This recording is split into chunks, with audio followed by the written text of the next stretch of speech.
ನಮ್ಮ ಅಜ್ಜಿಗೂಡಿಗೆ ಸ್ವಾಗತ ಸುಸ್ವಾಗತ. ನಿಮ್ಮ ಜೊತೆ ನನ್ನ ಕಥೆ ಏನಾಗಿದೆ ನೋಡೋಣ ಬನ್ನಿ. ಎಲ್ಲ ಶ್ರೀರಾಮನವಮಿ ಹಬ್ಬ ಆಚರಿಸ್ತಾ ಇರ್ತಾರೆ.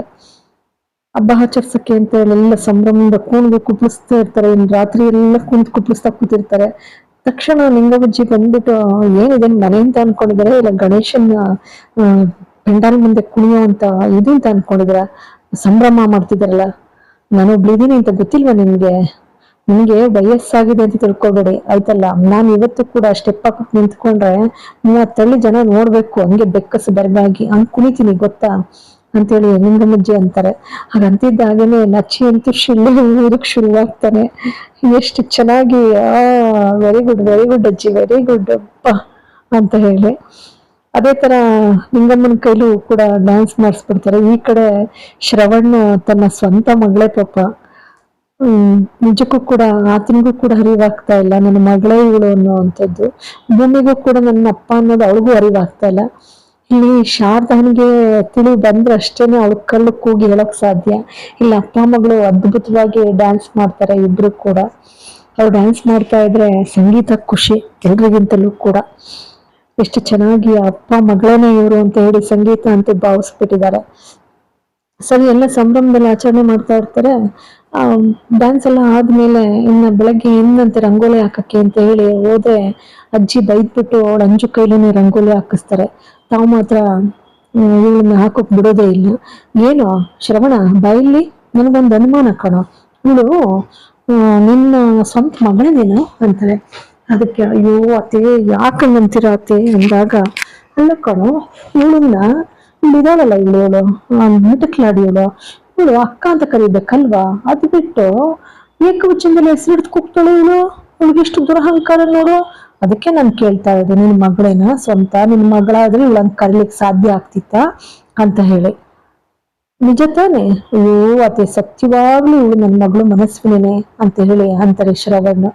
ಬಂದ ಮೇಲೆ ಅವಳನ್ನ ಅಂಜುನ್ ಬಿಡೋದಿಲ್ಲ. ಬರ ಇಲ್ಲಿ ಸಾರ್ಸೋದೆಲ್ಲ ಸಾರ್ಸ್ಬಿಟ್ಟು ರಂಗೋಲಿ ಹಾಕಿ ಯಪ್ಪ ನನಗ್ ಬರೋದಿಲ್ಲ ಅಂತ ಹೇಳಿ ವಾಕರಿಸ್ತಾಳೆ. ಆ ವಾಕರಿಸಿದಾಗ ಯಾಕೆ ವಾಕರಿಸ್ತೀಯ? ಸಗಣಿ ಗಂಜಲ ನೋಡ್ಬಿಟ್ಟು ವಾಕರಿಸ್ತೀಯ? ಅದೇ ಕಣ ಇವತ್ತು ನಮ್ಗೆ ಅನ್ನ ಕೊಡ್ತಾ ಇರೋದು. ತೆಗಿ ಮೊದ್ಲು, ಹಾಕು ಮೊದ್ಲು, ಎರ್ಚು ಎಲ್ಲ ಕಡೆ ಎರ್ಚಿ ಸಾರಿಸಿ ಇವತ್ತು ರಂಗೋಲಿ ಹಾಕ್ಬೇಕು ನೀನು.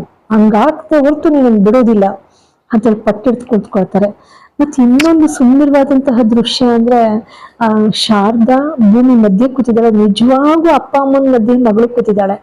ಅವರಿಬ್ಬರಿಗೂ ಗೊತ್ತಿಲ್ಲ, ಭೂಮಿಗೂ ಗೊತ್ತಿಲ್ಲ. ಒಟ್ನಲ್ಲಿ ಮೂವರು ಕೂಡ ಅಪ್ಪ ಮಕ್ಕಳು ಹೆಂಡತಿ ಮೂವರು ಕೂಡ ಜೊತೆನಲ್ಲೇ ಕೂತ್ಕೊಂಡು ತುಂಬಾ ಸಂಭ್ರಮ ಪಡ್ತಾರೆ. ಅಂತೂ ಇಂತೂ ಅಜ್ಜಿ ಈ ಅಂಜನನ ಅಹಂಕಾರ ಮುಗಿಯಕ್ಕೆ ಸರಿಯಾಗಿದ್ದಾರೆ. ಮಾತ್ರ ಅವಳ ಅಹಂಕಾರನ ಚೆನ್ನಾಗಿ ಮುರಿತಾರೆ. ಆದ್ರೆ ಪಾಪ ಈ ನಚ್ಚಿ ಮಂಗ ಅವಳು ಮದ್ವೆ ಮಾಡ್ಕೊಳಕ್ಕೂ ಕೂಡ ಒಪ್ಕೊಂಡು ಸಿದ್ಧನಾಗ್ಬಿಟ್ಟಿದ್ದಾನೆ. ಪಾಪ ಅವ್ನು ಏನ್ ಮಾಡಕ್ ಸಾಧ್ಯ? ಮನೆಯವರೆಲ್ಲರೂ ಕೂಡ ಒಪ್ಪಿ ನಿರ್ಧರಿಸಿರ್ತಕ್ಕಂಥದ್ದು. ಆದ್ರೆ ನಿಜಕ್ಕೂ ಮಯೂರಿಗಿರ್ತಕ್ಕಂಥ ಒಂದು 5 ಪೈಸೆ ಗುಣ ಇದ್ದಿದ್ರು ಕೂಡ ಆ ಮನೆ ಹೇಗೆ ಸಂಗೀತ ಅವ್ರು ನಂದನವನ ಮಾಡಿದಾರೋ ಅದೇ ತರನಾಗಾಗ್ತಿತ್ತು. ಇಲ್ಲಿ ಯಾಕೆ ಹೇಳ್ತೀನಿ ಅಂತ ಅಂದ್ರೆ, ಅಮ್ಮ ಮಗಳು ಸಂಚ್ ಮಾಡೋದನ್ನ ಬಿಟ್ಟೇ ಇಲ್ಲ ಅವರಿಬ್ರು ಕೂಡ. ಏನ್ ಕ್ರಿಮಿನಲ್ ಕೆಲ್ಸಗಳನ್ನ ಮಾಡ್ತಾ ಇದ್ರು ಇಲ್ಲಿವರೆಗೂ ಅದೇ ಕ್ರಿಮಿನಲ್ ಕೆಲ್ಸನೇ ಮಾಡೋಕ್ ಹೋಗ್ತಾರೆ ಹೊರ್ತು ಅವರು ಮಾತ್ರ ತಮ್ಮ ಸ್ವಭಾವನ ಕಿಂಚಿತ್ತು ಕೂಡ ಬದಲಾಯಿಸ್ಕೊಂಡಿಲ್ಲ. ಇಲ್ಲಿ ಹೇಗಾದ್ರೂ ಆಗ ಬದಲಾವಣೆ ಆಗ್ಬೇಕಷ್ಟೆ. ಎಲ್ಲ ನೋಡಿ ಸಂಭ್ರಮ ಪಡ್ತಾರೆ. ಸರಿ, ಅಂಜನನ್ ಕೈಲಂತೂ ಬಿಡೋದೇ ಇಲ್ಲ. ಅಂತೂ ಇಂತೂ ಆಟ ಮಾಡಿ ರಂಗೋಲಿ ಹಾಕಿಸ್ತಾರೆ. ಇಲ್ಲೆಲ್ಲ ರಂಗೋಲಿ ಹಾಕ್ಬಿಟ್ಟು ಒಳಗ್ ಬರ್ಬೇಕು ಅನ್ನೋ ಅಷ್ಟೊತ್ತಿಗೆ ಅಜ್ಜಿ ಅಲ್ಲಿ ನಿಂತಿರ್ತಾರೆ. ಶಾರದನು ಕೂಡ ರೆಡಿಯಾಗಿ ನಿಂತಿರ್ತಾರೆ. ಆ ನಿಂತಿರೋ ಶಾರದನ ನೋಡ್ಬಿಟ್ಟು ಅಜ್ಜಿ ಇದ್ದವರು, ಇವತ್ತು ಶ್ರೀರಾಮನವಮಿ ಅಲ್ವಾ ಶಾರದಾ, ಅದಕ್ಕೋಸ್ಕರ ನಾನು ಮೊದಲು ಸೂರ್ಯನಾರಾಯಣನಿಗೆ ಕೈ ಮುಕ್ಕೋಬೇಕಂತೆ, ಕೈ ಮುಕ್ಕೊಂಡು ಬೇಡ್ಕೋಬೇಕಂತೆ, ಆವಾಗ ನಮ್ಮ ಇಷ್ಟಾರ್ಥ ಎಲ್ಲ ನೆರವೇರಿಸ್ತಾನೆ. ಅದಕ್ಕೆ ಸೂರ್ಯನಾರಾಯಣನ ಬೇಡ್ಕೊಂಡಿದ್ದೀನಿ, ನಿನಗೆ ಆದಷ್ಟು ಬೇಗನೆ ಹುಷಾರಾಗ್ಲಿ, ನಿನ್ನ ಸಂಸಾರ ಸುಂದರವಾಗಿ ನಡೀತಾ ಹೋಗ್ಲಿ ಅಂತ ಬೇಡ್ಕೊಂಡಿದ್ದೀನಿ ಶಾರದಾ, ಖಂಡಿತ ಒಳ್ಳೇದಾಗತ್ತೆ. ಅವಾಗ ಶ್ರವಣ ಮತ್ತೆ ಸಂಗೀತ ರಾಮಣ್ಣ ಎಲ್ಲ ನಿಂತಿರ್ತಾರೆ. ನೋಡ್ಬಿಟ್ಟು ಖುಷಿ ಆಗುತ್ತೆ. ರಾಮಣ್ಣ ಇದ್ದವರು ಸಂಗೀತ ಆಮೇಲೆ ಏನೋ ಬದಲಾವಣೆ ಕಾಣ್ತಾ ಇಲ್ವಾ ಅಂತಾರೆ. ಅದಕ್ಕೆ ಸಂಗೀತ ಅಂತಾರೆ, ಯಾವ ಬದಲಾವಣೆನೂ ಇಲ್ಲ, ನಿಮ್ ಕಣ್ಣಿಗೆ ಕಂಡಿಲ್ಲ ಅಷ್ಟೇ. ಅತ್ತೆ ಇರೋದೇ ಸ್ವಭಾವ ಹಾಗೆ, ಅವ್ರ ಮನಸ್ಸು ಅಷ್ಟು ಒಳ್ಳೇದು. ಆದ್ರೆ ಮೇಲ್ನೋಟಕ್ಕೆ ಹಂಗೆ ಬಡಬಡಾಯಿಸ್ತಾರ ಅಷ್ಟೇ. ನೋಡಿ ಎಷ್ಟು ಒಳ್ಳೆತನ ಇದೆ ಅವ್ರಿಗೆ, ನೀವು ಕಂಡಿಡ್ದಿಲ್ಲ ಅಷ್ಟೇ ಕಣ್ರಿ ಅಂತಾರೆ. ಶ್ರವಣ್ ಬಂದ್ಬಿಟ್ಟು, ಅತ್ತೆ ಅಂತ ಹೇಳಿ ಉಡುಗೊರೆ ಕೊಡ್ತಾನೆ. ಯಾಕಂದ್ರೆ ಅದಕ್ಕಿಂತ ಮುಂಚೆ ರಾಮಣ್ಣವ್ರ ಹತ್ರ ಹೋಗಿ ಕಂಪ್ಲೇಂಟ್ ಮಾಡುತ್ತಾನೆ, ಬಾಬಾ ಬಾಬಾ ನನಗಂತೂ ಆಗ್ತಾ ಇಲ್ಲ, ಅತ್ತೆ ಹತ್ರ ಬೈಸ್ಕೊಂಡ್ ಸಾಕಾಗುದು, ಯಾವಾಗ್ಲೂ ಮನಸ್ವಿನಿ ನಿನ್ ಮಗಳ ಅಂತಾರೆ. ನನಗಂತೂ ಫ್ರಸ್ಟ್ರೇಷನ್ ಶುರು ಆಗ್ಬಿಟ್ಟಿದೆ, ಎಲ್ಲಿ ಯಾವಾಗ ನನ್ ಮನಸ್ವಿನಿ ಮಗಳಲ್ಲ ಅಂತ ಬಾಯ್ ಬಿಟ್ಬಿಡ್ತೀನಿ ಅಂತ ಹೇಳಿ. ಬಾವ ನಿಜಕ್ಕೂ ಹಿಂಗೇನೆ ತಲೆ ತಿಂದ್ರೆ ಅತ್ತೆ, ನಾನು ಬಂದು ಬಳಗ ಯಾವುದನ್ನು ನೋಡ್ದೆ ನಾನು ಬರ್ದಿಟ್ಬಿಟ್ಟು ಇದಕ್ಕೆ ಇವರೇ ಕಾರಣ ಅಂತ ಹೇಳಿ ಈ ಚಾನಲ್ಗೆ ಬಿದ್ದ್ಬಿಡ್ತೀನಿ ಬಾವ.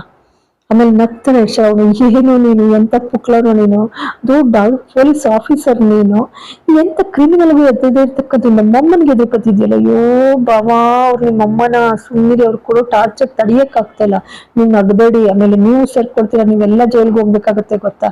ಆಯ್ತಪ್ಪ ಆಯ್ತು ಬಿಡು, ಆಯ್ತು ಸಮಾಧಾನ ಮಾಡ್ಕೋ, ಇದೇನು ಬಸದಲ್ಲ ಸರಿ ಹೋಗುತ್ತೆ ಅಂತ ಹೇಳ್ತಾರೆ. ಆವಾಗ ಹೋಗಿ ಬಟ್ಟೆ ಎಲ್ಲ ತಂದಿರ್ತಾರೆ ಶ್ರವಣ್ಣ, ತಂದಿರುವಂತ ಬಟ್ಟೆನ ಅತ್ತೆ ತಗೊಳ್ಳಿ ಅಂತ ಹೇಳ್ಕೊಡ್ತಾರೆ. ಆ ಕೊಡ್ಬೇಕಾದ್ರೆ ಇಲ್ಲಿ ಹೆಚ್ಚು ಪ್ರೀತಿ ತೋರಿಸ್ತಾ ಇದ್ರೆ ಚಂದ್ರಕಲನ್ಗೆ ಅವ್ರಿಗೆಲ್ಲೋ ಒಳಗಡೆ ಹೊಟ್ಟೆ ಉರಿ, ಎಲ್ಲಿ ಅಮ್ಮ ಮಕ್ಕಳು ಜೊತೆ ಆಗ್ಬಿಡ್ತಾರೋ, ಇನ್ ಒಂದಾಗ್ಬಿಟ್ರೆ ನಮ್ ಕತೆ ಮುಗ್ದೇ ಹೋಯ್ತು, ನಮ್ ಕೈ ಚಿಪ್ಪೆ. ಯಾಕೆಂದ್ರೆ 100 ಎಕರೆ ತೆಂಗಿನ ತೋಟದಲ್ಲಿ ಅವಳು ಭಾಗ ಪಡ್ಕೊಳಕ್ಕೆ ಅಂತ ಸಿದ್ಧಳಾಗಿ ನಿಂತಿದ್ದಾಳೆ. ಹಾಗಾಗಿ ಅವಳಿಗೆ ಯಾವುದೇ ಕಾರಣಕ್ಕೂ ಕೂಡ ಒಂದುಗೂಡ್ಸಕ್ಕೆ ಇಚ್ಛೆ ಆಗ್ತಾ ಇಲ್ಲ. ಹಾಗಾಗಿ ಈ ನಾಟಕ ನಿಗ್ಗವ ಕರಿತಿದ್ದಾಗೇನೆ ಗಾಬರಿ ಆಗುತ್ತೆ ಅಂಜುಗೆ, ಏನೋ ಕರಿತಾ ಇದಾರೆ ಅಂತ ಹೇಳಿ ಅನ್ಕೊಂಡ್ ಬರ್ತಾಳೆ ಅಜ್ಜಿ ಅಂತ ನಿಲ್ಕೊಂಡು. ಆದ್ರೆ ಅವರು ತಕ್ಕನ ಶಾಸ್ತಿನೇ ಮಾಡ್ತಾರೆ ಅವಳಿಗೆ. ಸರಿ ಎಲ್ಲ ರಂಗೋಲಿ ಹಾಕ್ಬಿಟ್ಟು ಶ್ರವಣ್ ಕೂಡ ಅವ್ರ ಬಾವನ್ ಜೊತೆ ಎಲ್ಲ ಹೇಳ್ಕೊಂಡು ಕೊನೆಗೆ ಸಮಾಧಾನ ಹೊಂದ್ತಾನೆ, ಎಲ್ಲಾದ್ರೂ ಹೋಗ್ಲಿ ಅಂತ ಹೇಳಿ. ಕೊನೆಗೆ ತಂದು ಉಡುಗೊರೆನ ನಿಂಗಮ್ಮಜ್ಜಿ ಸ್ವೀಕರಿಸ್ತಾರೆ. ಅವಳು ಅಂಜು ಕುತು ಕುದಿತಾ ಇರ್ತಾಳೆ, ಯಾಕೆಂದ್ರೆ ನಿಂಗವ್ವಜ್ಜಿ ಮಾಡಿದಂತ ಕೆಲ್ಸನೂ ಹಂಗೆ ಇರುತ್ತೆ. ಅವ್ರು ಮಾಡಿದ್ದು ಸರಿ ಅನ್ಸುತ್ತೆ ನಮ್ಮ ರೀತಿನಲ್ಲಿ, ಯಾಕೆಂದ್ರೆ ಅವ್ರು ಬಲವಂತವಾಗಿ ಹಿಡ್ದು ನಿಲ್ಲಿಸ್ತಾರೆ, ಬಿಡೋದಿಲ್ಲ. ಅದು ಏನು ಅವಳು ಆ ಲಂಗ ಎಲ್ಲ ಕಟ್ಟಿ ಮಾಡೆ ಹಾಕಿ ಈಗ ಹಾಕಿ ಅಂತ ಹೇಳಿ ಸಗಣಿ ಎಲ್ಲ ಕೈ ಬಿಡ್ಸಿರ್ತಾಳೆ. ಅದನ್ನ ಜ್ಞಾಪಿಸ್ಕೊಂಡು ಅವಳಿಗೆ ತಕ್ಕ ಕುದಿತಾ ಇರ್ತಿದೆ ಮೈಂಡ್ ಅಲ್ಲಿ. ಆದ್ರೂ ಪಾಪ ಭೂಮಿನೂ ಕೂಡ ವಹಿಸ್ಕೊಂಡಿರ್ತಾಳೆ. ಅವಳು ಏನೇ ವಹಿಸ್ಕೊಂಡ್ರು ಅವ್ರಿಗೆ ತಕ್ಕನಾದ ಲಾಯಕ್ಕಾದವಳು ಅಲ್ಲ ಇವಳಾಗ್ಲಿ ಇವ್ರ ಅಮ್ಮ ಆಗ್ಲಿ. ಏನು ವಾಕರ್ಸ್ಕೊಂಡೇ ಕೆಲಸ ಮಾಡಿರ್ತಾಳೆ, ಸಗಣಿ ಗಂಜಲ ಎಲ್ಲ ಬೆರೆಸ್ತಾ, ಎಲ್ಲೂ ನೋಡೇ ಇಲ್ಲ ಅನ್ನಂಗೆ. ಇವತ್ತು ಯಾಕೆಂದ್ರೆ ಅದೇ ರೈತಾಪಿ ವರ್ಗದಿಂದಾನೇ ನಾವೆಲ್ಲರೂ ಕೂಡ ಅನ್ನ ಉಣ್ಲಿಕ್ಕೆ ಸಾಧ್ಯ ಆಗೋದು. ಯಾಕೆಂದ್ರೆ ರೈತ ತಾನೇ ಬೆನ್ನೆಲುಬು, ಹೌದಲ್ವ ಈ ದೇಶಕ್ಕೆ.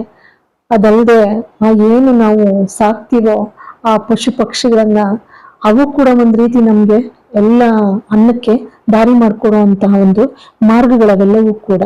ಹಾಗಿರ್ಬೇಕಾದ್ರೆ ಅವನು ನಾವು ಪೂಜನೀಯ ಭಾವನೆಯಲ್ಲಿ ಕಾಣ್ಲೇಬೇಕು. ಇಂಥವ್ರಿಗೆ ಎಲ್ಲಿ ಗೊತ್ತಾಗುತ್ತೆ ಅದ್ರ ಬೆಲೆ, ಅದ್ರ ಅಜ್ಜಿಗ್ ಗೊತ್ತಿರುತ್ತೆ, ಅದನ್ನ ತಿಳಿ ಹೇಳ್ತಾರೆ. ಜೊತೆಗೆ ಭೂಮಿನೂ ಕೂಡ ತಾನು ಕೂಡ ಸಾಥ್ ಕೊಟ್ಟು ಆ ಕೆಲ್ಸನ ಪೂರೈಸ್ಕೊಡ್ತಾಳೆ. ಎಲ್ಲ ಬಟ್ಟೆ ಎಲ್ಲ ಹೊಸ ಬಟ್ಟೆ ಎಲ್ಲ ಶ್ರವಣ ಎಲ್ರಿಗೂ ಕೂಡ ಹಂಚ್ಕೊಂಡ್ ಬರ್ತಾನೆ ಉಡುಗೊರೆ ಕೊಟ್ಕೊಂಡು ಬಂದ್ಮೇಲೆ ಸಂಗೀತಗೂ ಕೂಡ ಎಲ್ಲೋ ಒಂದ್ ಕಡೆ ಖುಷಿ ಆಗುತ್ತೆ. ನಮ್ಮ ಅತ್ತೆ ಇಷ್ಟೊಂದು ಬದಲಾಗಿದಾರ ಅಂತ ಹೇಳಿ ಸಂಗೀತ ಯಾವಾಗ್ಲೂ ಅನ್ಕೊಳ್ಳೋದಿಲ್ಲ. ಯಾಕೆಂದ್ರೆ ಸಂಗೀತ ಆ ಮಾತನ್ನ ಅಲ್ಲಿ ಹೇಳಿರ್ತಾರಲ್ಲಿ ರಾಮಣ್ಣಂಗೂ ಕೂಡ, ಬದಲಾಗಿಲ್ಲ ಕಣ್ರಿ, ಅತ್ತೆ ಇರೋದೇ ಹಾಗೆ, ಆದ್ರೆ ನೀವು ಅವ್ರ ಗುಣನ ಸರಿಯಾಗಿ ತಿಳ್ಕೊಂಡಿಲ್ಲ ಅಷ್ಟೇ ಅಂತ ಹೇಳಿ. ಸರಿ ಅದಾದ್ಮೇಲೆ ಪಾಪ ಅಜ್ಜಿ ಶಾರದನ್ನು ಕೂಡ ಅಷ್ಟೇ ಚೆನ್ನಾಗಿ ನೋಡ್ಕೊಳ್ತಾ ಇರ್ತಾರೆ. ಭೂಮಿ ಒಂದ್ ತಮಾಷೆ ಮಾಡಕ್ಕೆ ಅಂತ ಹೇಳ್ಬಿಟ್ಟು ಅಜ್ಜಿ ಇಷ್ಟೆಲ್ಲ ಹೇಳ್ಬಿಟ್ಟು ಹೋಗ್ತಾರ, ಎಲ್ಲ ಹೇಳಿ ಅವ್ರ ಪಾಡ್ಗೆ ಅವ್ರು ಒಳಕ್ ಹೋಗ್ತಾರೆ. ಭೂಮಿ ಬಂದವಳು ರಾಮಣ್ಣ ಮತ್ತೆ ಶ್ರವಣ್ಣು ಎಲ್ಲ ಎದ್ರಕೊಂಡ್ ಕೂತಿರ್ತಾರಲ್ಲ, ಅಜ್ಜಿ ಬಂದ್ರು ಅಂತಾಳೆ. ಆಗ ಅಂತಿದ್ದ ಹಾಗೇನೆ ಶ್ರವಣ್ಣು ಮತ್ತೆ ರಾಮಣ್ಣ ಬಾಯಿ ಮೇಲೆ ಕೂತಿರ್ತಾರೆ. ಪಕ್ಕ ಏನ್ ಬಿದ್ಬಿಡೋರೇನೋ ನಿಜಕ್ಕೂ, ಪಟ್ಟಿಗೆ ಎದ್ರಿಕೊಂಡು ಓಡೋಕ್ ಶುರು ಮಾಡ್ಬಿಡ್ತಾರೆ. ಆಮೇಲೆ ಭೂಮಿ ಇದಳ, ಅಯ್ಯೋ ದೇವ್ರ ಸಾಹೇಬ್ರೆ ತಮಾಷೆಗಂದೆ ಅಂತಾಳೆ. ಅಂದಾಗ ನಿಮ್ಗೆಲ್ಲ ಒಂಥರ ಹುಡುಗಾಟ ನನ್ ಕಂಡ್ರೆ, ಹೌದಲ್ವಾ, ಅದಕ್ಕೆ ನನ್ನನ್ನು ಹಿಂಗೆಲ್ಲ ಗೊಳಿಕತೀರಾ ಅಂತ ಅಂತಿದೆ. ರಾಮಣ್ಣ ಏನೋ ಇದು ಶ್ರವಣ, ನಿನ್ನ ನೋಡಿದ್ರೆ ನಗು ಬರ್ತ್ಕೊಂಡು, ಎಂತ ದೊಡ್ಡ ಪೊಲೀಸ್ ಆಫೀಸರು, ಇಷ್ಟು ಚಿಕ್ಕದಕ್ಕೆಲ್ಲ ಎದ್ರಿಕತಿಯಲ್ಲ, ಎಂತೆಂತ ಕ್ರಿಮಿನಲ್ಗಳನ್ನೆಲ್ಲ ಹೊಡೆದೋಡ್ಸಿದ್ಯಾ. ಅಯ್ಯೋ ಬಾವಾ ಸುಮ್ಮನಿರಿ, ದೊಡ್ಡ ಕ್ರಿಮಿನಲ್ಗಿಂತಲೂ ಕೂಡ ಹೆಚ್ಚು ಅತ್ತೆ ಬಂದ್ರು ಅಂದ್ರೆ ನಡ್ಗೋಕ್ ಶುರುವಾಗುತ್ತೆ ಅಂತ ಭೂಮಿ ಪಕ್ಕ ನಕ್ಕು ಬಿಡ್ತಾಳೆ ಹಂಗೇನೆ. ಆಮೇಲೆ ಮತ್ತೆ ಬಿಡೋದಿಲ್ಲ ಅವಳು, ಹಂಗ ಆಡಿದ್ರು ಕೂಡ ಮತ್ತೆ ಅಂತಾಳೆ, ಅಯ್ಯೋ ಸಾಹೇಬ್ರು ಅಜ್ಜಿ ಬಂದ್ರು ಅಂತಾಳೆ. ಮತ್ತೆ ಅಜ್ಜಿ ಬಂದ್ರು ಅಂತ ಮತ್ತೆ ರಾಮಣ್ಣ ಓಡೋಕ್ ಶುರು ಮಾಡ್ತಾರೆ. ಹಿಂದಿಂದೆ ಶ್ರವಣ ಕೂಡ ಓಡೋಕ್ ಶುರು ಮಾಡ್ತಾರೆ. ನಂತರ ರಾಮಣ್ಣ ಅಪ್ಕೊಂಡು ಸಮಾಧಾನ ಹೇಳ್ತಾರೆ, ಎದ್ರು ಬಿಡ್ವೋ, ಯಾಕೆ ಎದುರ್ತೀಯ ಇಷ್ಟು ಅಂತ, ನಮ್ಮ ಅಮ್ಮ ಏನು ಉಳಿಯಲ್ಲ, ಅವ್ರ ಹಾಗೇನೆ ಅವ್ರ ಸ್ವಭಾವ ಇದ್ದಿದ್ದೆ ನಮಗ್ ಚೆನ್ನಾಗಿ ಅಭ್ಯಾಸ ಆಗ್ಬಿಟ್ಟಿದೆ ಅಂತ ಹೇಳಿ. ಅದಕ್ಕೆ ಶ್ರವಣ್ ಪಾಪ ಆ ಬಾಯಿ ಒಳಕ್ಕೆ ಬಿದ್ದೆ ಹೋಗ್ತೀನಿ ಅನ್ನೋ ರೀತಿನಲ್ಲಿ ನಟನೆ ಮಾಡಕ್ ಹೋಗ್ತಾರೆ. ಹೋಗ್ತಿದ್ದಾಗೇನೆ ಭೂಮಿನೂ ಕೂಡ ಇಲ್ಲ ನಗು ತಡೆಯಕ್ಕಾಗಲ್ಲ, ಬಿದ್ದು ಬಿದ್ದು ನಗ್ತಾಳೆ. ರಾಮಣ್ಣ ಹಿಡ್ಕೊಬಿಟ್ಟು ಅವರು ಕೂಡ ಬಿದ್ದು ಬಿದ್ದು ನಗ್ತಾರೆ ಅವ್ರ ಸ್ಥಿತಿ ನೋಡ್ಬಿಟ್ಟು. ಅದಕ್ಕೆ ಶ್ರವಣ್, ಏನ್ ಭೂಮಿ ನೀನು ಸೇರ್ಕೊಬಿಟ್ಟ ಈ ಆಡ್ತಲ್ಲಿ ಅಂತಾರೆ. ಏನಿಲ್ಲ ಸಾಹೇಬ್, ಒಂಚೂರು ನಗ್ಸಕ್ಕಷ್ಟೇ, ಇನ್ನೇನಿಲ್ಲ. ನೋಡಿ ಅಜ್ಜಿ ಅಂದ್ರೆ ಎಲ್ರು ಎಷ್ಟೊಂದು ಎದ್ರಿಕತೀವಲ್ವಾ ಅಂತಾಳೆ. ಸರಿ, ಅವ್ರೆಲ್ರೂ ಎದುರಿಸ್ತಾಳ, ಎದುರಿಸಿದ್ದ ಅಷ್ಟೇ ಅಲ್ಲ, ಇವಳನ್ನು ಕೂಡ ಬೆದರಿಸ್ತಾರೆ ಇವರೆಲ್ಲ ಸೇರ್ಕೊಂಡು. ಅಯ್ಯೋ ಅಜ್ಜಿ ಬಂದ್ರು ಅಜ್ಜಿ ಬಂದ್ರು ಅಜ್ಜಿ ಬಂದ್ರು ಅಂತ ಶ್ರವಣ್ ಅವ್ರಂತೂ ತಮಾಷೆಯಾಗಿ ಬಿಂದಿಗೆ ಹಿಡ್ಕೊಂಡು ಓಡಾಡಿಸ್ಕೊಂಡು ಅವಳನ್ನ ಅಪ್ಕೊಳ್ತಾರೆ. ಹಂಗೇನೆ ತಂದೆಯ ನಿಜವಾದಂತ ಅಪ್ಪುಗೆಲಿ ಖುಷಿ ಪಡ್ತಾಳೆ ಭೂಮಿ. ಒಂದ್ ರೌಂಡ್ ಇಬ್ರು ಹಿಡ್ಕೊಳ್ತಾರ ಅವಳನ್ನ. ನಮ್ಮನ್ನೇ ರೇಗಿಸ್ತೀಯಾ, ನಮ್ಮನ್ನೇ ಭಯಪಡಿಸ್ತೀಯಾ ಅಂತ ಹೇಳಿ. ಸರಿ, ಅದಾದ್ಮೇಲೆ ಭೂಮಿನ ಬಿಡೋದಿಲ್ಲ ಅವರು. ಅಜ್ಜಿ ಬಂದ್ರು ಅಂತ ಹೇಳಿ ಭೂಮಿಗೂ ಕೂಡ ಭಯಪಡಿಸ್ತಾರೆ. ಇಲ್ಲಿ ಬಂದ್ರು ಅಂತ ಅವಳು ಕೂಡ ಭಯಪಡೋಕ್ ಶುರು ಮಾಡ್ತಾಳೆ.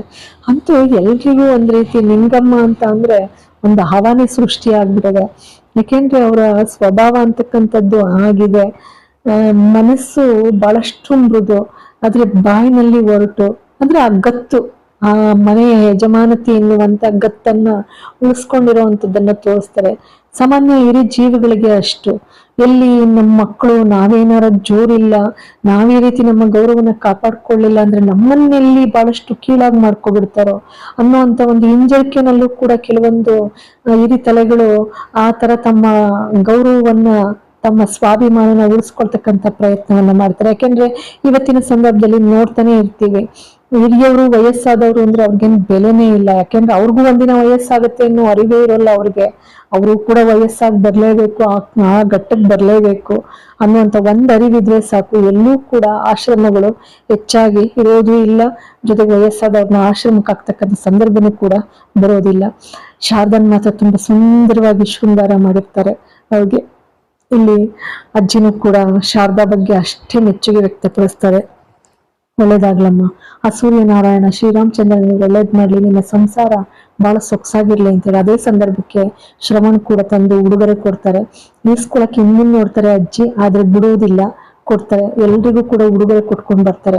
ಎಲ್ರಿಗೂ ಉಡುಗೊರೆ ಕೊಟ್ಕೊಂಡ್ ಬರ್ಬೇಕಾದ್ರೆ ಸಂಗೀತ ಇದ್ದವರು ಆ ತುಳಸಿ ಮಾಲೆ ಹೆಣೆದು ಬಿಟ್ಟು 108 ತುಳಸಿ ನೀವು ಹಾಕ್ತಿದ್ರಲ್ಲ ಪ್ರತಿ ವರ್ಷ ಶ್ರೀರಾಮಚಂದ್ರನಿಗೆ, ಅದನ್ನೇ ಕಟ್ಟಿ ತಂದಿದ್ದೀನಿ ಅತ್ತೆ, ನಿಮ್ ಕೈಯಾರೆ ನೀವೇ ಆ ಮಾಲೆನ ಶ್ರೀರಾಮಚಂದ್ರನ್ಗೆ ಹಾಕ್ಬಿಡಿ ಎಂದಾಗ ಅಜ್ಜಿ ಇದ್ದವರು, ಏನೇ ನೀನು, ಏನ್ ಕಾಲಾನುಕಾಲಕ್ಕೂ ಕೂಡ ನಾನೇ ಹಾಕ್ಬೇಕಾ, ನಾನೊಬ್ಳನೇ ಇರೋದು ಮನೆಯಲ್ಲಿ, ಇನ್ಯಾರಿಗೂ ಕೂಡ ಹಾಕೋಕೇನು ಬಿಡವೇ ಇಲ್ವಾ ನಿಮ್ಗೆ?